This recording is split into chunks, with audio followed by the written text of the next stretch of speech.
Class welcome to Deep Insights. आज आम देखा क्लास 10th रो गद्यर प्रथम विषयटी आज आम आलोचना करबा जेउटी की रही जन्मभूमि। क्लास 10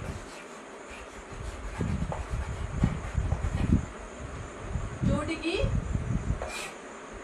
कहा द्वारा रचित होईछि जन्मभूमि गद्यटी कृष्णचंद्र पाणिग्राही गोटे फेमस लेखक ये कृष्णचंद्र पाणिग्राही द्वारा एटी लेखा जाइछि प्रसिद्ध ऐतिहासिक देखो आमर मुख्य जिनस होछि गोटे प्रबंध शिक्षण आम जो पढ़िया जाऊे तो आमको गोटे जिनस प्रति ध्यान रखा उचित जिते लंग क्वेश्चन आम कभर करवा प्रथम आम कौन लेखक जो लेखक उक्त कविता हो कि प्रबंध हो ताको लिखिथिबे तांको विषय आमको प्रथम पैराग्राफ रे निहाती एउठो एतिक जाइबे 8 लाइन 9 लाइन विवरण देबा पड़ियो फल रे हमर मार्कटा भल आसीबो फल स्टोरी तापर सेकेंड पैराग्राफ रु अधा स्टोरी आरंभ करिवो जहा प्रश्न देथिबो से हिसाब रे उत्तर देथिबो किंतु प्रथमे कृष्णचंद्र पाणिग्राही कवि परिचय किबा लेखक परिचयटी लिखले भलो तेणु से आमको जानिया पड़िवो कृष्णचंद्र पाणिग्राही विषय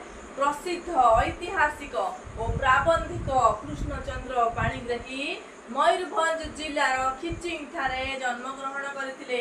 अध्यापना सहित प्रत्नतत्व गवेषणार व्यापृत रही से बहु नूतन ऐतिहासिक तथ्यर संधान करथिले।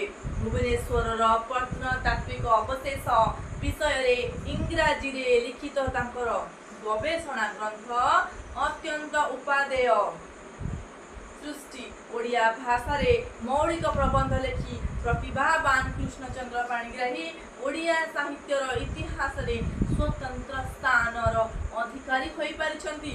कोन लिखिछंती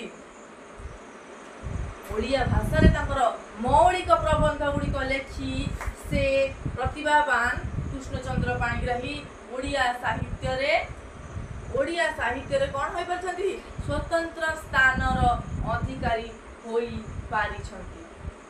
सत्य सहित तथ्यर समन्वय अकाट्य जुक्ति मंद्र गंभीर भाषा तांको प्रबंध गुड़िक अनुपम मर्यादा प्रदान करे। तांकर प्रबंध गुड़िक कोन रहिछि सत्य सहित तथ्यर समन्वय अकाट्य जुक्ति मंद्र और गंभीर भाषा तांको प्रबंध गुड़िक अनुपम मर्यादा प्रदान करे।